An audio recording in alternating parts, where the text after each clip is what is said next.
इबलीस की नस्ल की इब्तदा जिस जिन से हुई उसका नाम तारानोस कहा जाता है। तारानोस इबलीस से 1,44,000 साल कबल दुनिया पे मौजूद था। तारानोस की नस्ल तेजी से बढ़ी क्योंकि उन पे मौत तारी नहीं होती थी और न बीमारी लगती थी। अलबत्ता ये चूंकि आतशी मखलूक थी तो सरकशी बदरजाए उत्तम मौजूद थी। इस जिन्नों की नस्ल को पहली मौत फरिश्तों के हाथों पैदाइश के 36,000 साल बाद आई, जिसकी वजह सरकशी थी। यहां पहली बार मौत की इब्तदा हुई। इससे पहले मौत नहीं होती थी। बाद में चल्पानेस नामी एक नेक जिन को जिन्नात की हिदायत का जिम्मा सौंपा गया और वो ही शाह जिन्नात करार पाए। इसके बाद बामोस को यह जिम्मेदारी दी गई। बामोस के दौर में ही चलेपा और तबलीस की पैदाइश हुई। ये दोनों अपने वक्त के बेहद बहादुर जिन्नात थे और उनकी कौम ने चलीपा को शाशेन का लक़ब इसके शेर के जैसे सर की वजह से दिया। इन दोनों जिन्नात की वजह से सारी कौम कहने लग गई कि हमें उस वक्त तक कोई हरा नहीं सकता जब तक शाशेन और तबलीस हमारे दरमियान मौजूद हैं। इन दोनों की वजह से कौम के जिन्नात आसमान तक रसाई करने लगे और तीसरे आसमान पर जाकर शरारत कराते थे। ऐसे में हुक्म इलाही से फरिश्तों ने उन पर हमला किया और इबरतनाक शिकस्त दी। इसी दौरान जब इजराइल अलैहिस्सलाम को इबलीस ने देखा तो सजदे में गिर गया। इबलीस शुरू ही से एक नडर और ज़हीन बच्चा था। उसमें बाप की बहादुरी और मां की मक्कारी कूट कूट कर भरी हुई थी। उसने मलाइका के साथ जाकर तौबा का बाकायदा ऐलान किया और फिर फरिश्तों से फैज़ इल्म हासिल करने लगा।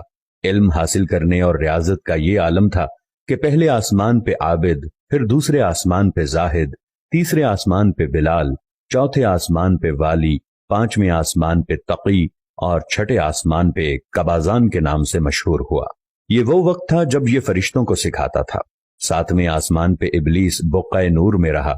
हफ्त अफलाक के सब मलाइका का मुअल्लिम करार दिया गया। यहां तक पहुंचकर इबलीस ने अपनी आजजी और रियाजत की इंतहा कर दी। कमोबेश इबलीस ने 14,000 साल अर्श का तवाफ किया। यहां उसने फरिश्तों में उस्ताद सरदार अज़ाज़ील के नाम से शोहरत पाई।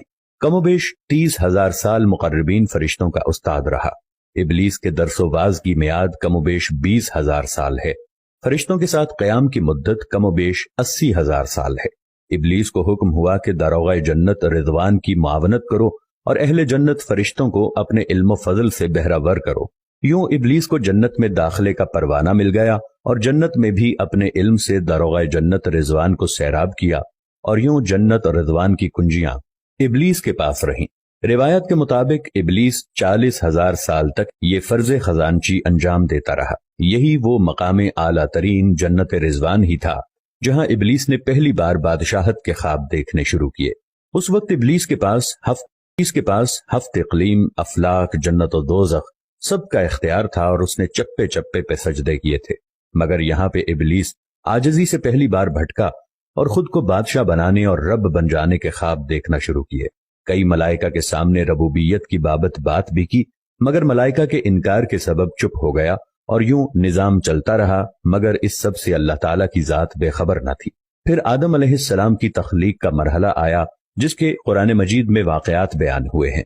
इबलीस आदम अलैहिस्सलाम को जुज मरहलावार मुख्तलिफ अक़साम की मट्टी से तख्लीक होता देखता रहा और चुप रहा। मगर जैसे ही उसे ये मालूम हुआ कि ये आदम अलैहिस्सलाम अल्लाह ताला के नायब हैं तो उसने वावेला किया, इबादत और इताअत का वास्ता दिया।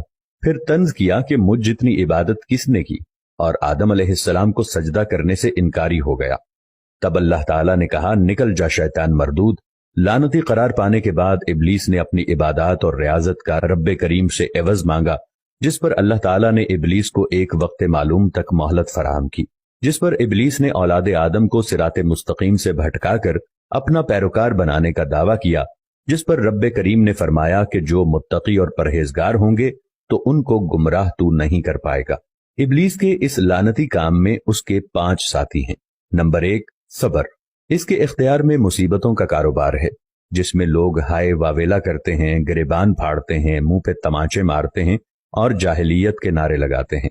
नंबर 2, और ये लोगों को बदी का मुर्तकब करता है और बदी को लोगों पे अच्छा और पसंदीदा करके दिखाता है। नंबर 3, मसव्वत।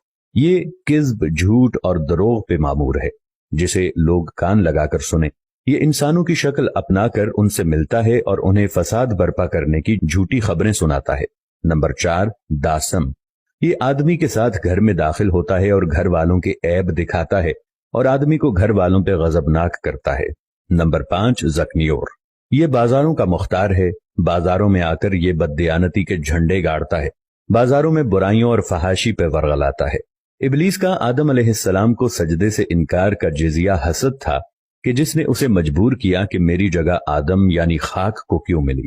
یہ اس کا جزیہ تکبر اور غرور تھا کہ میں اعلیٰ ہوں، اور اس ایک سجدے کے انکار کی بات نہیں تھی، بات اطاعت سے سرکشی کی تھی، شرک کی تھی۔ ابلیس نے دل میں خود کو رب مان لیا تھا۔ اسی شرک عظیم کی بدولت ابلیس تا قیامت رسوا و لعنتی ٹھہرا اور اولاد آدم کو بھٹکانے کے لیے آزاد قرار پایا۔ حاصل نتیجہ یہ ٹھہرا کہ رب کریم کو انسان کی عبادات، عاجزی، علم و دانش سے کچھ غرض نہیں ہے۔ رب کریم صرف دیکھتا ہے کہ دل میں اطاعت و فرما برداری کتنی ہے۔ اسی بنیاد پر تقوی اور پرہیزگاری کے درجے قرار پاتے ہیں۔ اللہ کریم ہمیں اپنی نیت کو درست رکھنے کی توفیق عطا فرمائے، آمین یا رب العالمین۔